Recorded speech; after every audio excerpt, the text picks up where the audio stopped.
時間到啦，梁家傑議員。主席，要數近期香港人表達自由受到挑戰嘅事例，一定係非呢個食環署同埋警方引用公眾娛樂場所條例去強奪民主女神像莫屬㗎啦。喺6·4嘅敏感時候，執法人員有計劃並且高調咁樣將含政治意義嘅女神像沒收，並且對阻止清場嘅人士提出檢控，直接挑戰咗香港嘅言論表達自由同埋法治精神。主席，法治精神唔係單單依住法律執法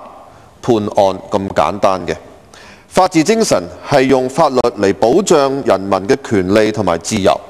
係用法律嚟到規管公權力嘅行使，對用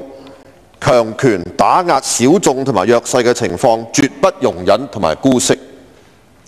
今次食環署引用公眾娛樂場所條例，以支聯會未有申領娛樂牌照為由，要求有關單位移走女神像，正係扭曲法律、欲加之罪嘅實例。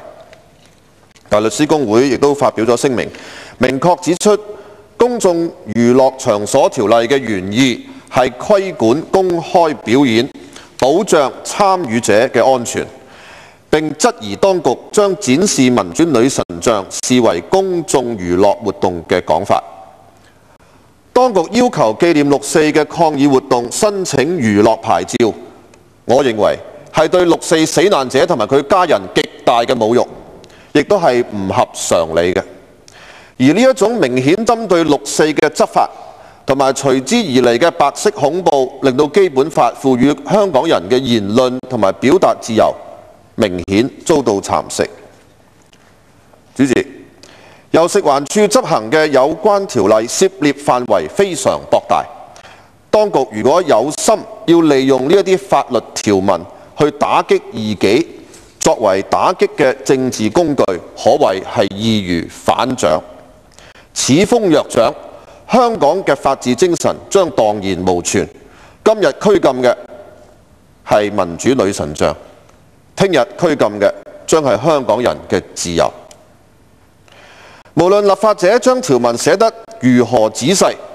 若果係有心經營，總能喺法律文字之間鑽空子，扭曲條文嘅原意。最重要嘅係特區政府本身必先尊重法治同埋自由。胡適先生講過，容忍比自由更重要。我有一個觀察，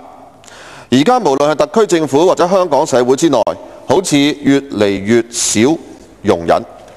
我講嘅係當人遇到與自己不同意見嘅時候，係以不容匡正嘅態度打壓，抑或係用寬容嘅態度去反省呢？寬容係自由嘅養分，當權者若果缺乏容人嘅量度，自由就會逐漸殆滅。社會若果少咗寬容，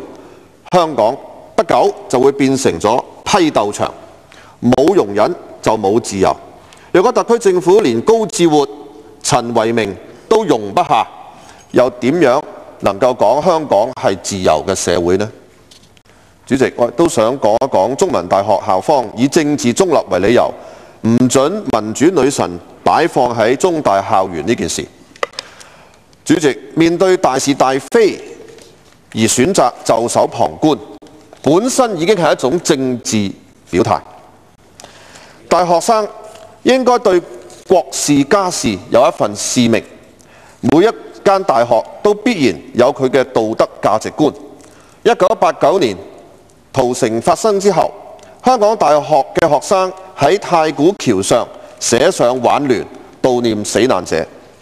時至今日，每年港大嘅新同學都會重遊橋上嘅標語，呢個就係港大關愛家國嘅價值觀嘅承傳。中文大學同樣有佢本身嘅一套道德價值觀。1989年，中大前校長高錕教授與教職員聯署譴責鎮壓學生。2010年，民主女神像喺中大同學堅守之下樹立喺中大嘅校園。呢啲事件都已經載入校史嘅冊中，成為代表中大價值嘅一章，承先啟後，立足於歷史洪流之中。呢一套價值唔應該由校長或者學校管理層所支配嘅，大學嘅管理層應該秉持開放嘅態度，尊重並且捍衛學術同埋表達嘅自由。呢個係每一所學府都應負嘅社會道德責任。主席，最後我想呼籲香港人喺聽日7月1號上街遊行。03年7月1號有50萬嘅市民上街，堅拒23條侵害香港嘅自由同埋法治。今日我哋從沒收民主女神像嘅事件同埋種種政府嘅小動作，可以睇到香港人珍惜嘅自由同埋法治，正在係以溫水煮蛙式被蠶食。7月1號遊行嘅人數，正係向特首、特區同埋中央宣示香港人到底有幾重視呢啲香港嘅核心價值同埋制度。民主同埋自由係不能割裂嘅。我呼籲每一位香港人出席聽日7月1號嘅遊行，爭取真正嘅普選。主席，本人謹此陳辭，支持原議案同埋湯家驊議員嘅修訂。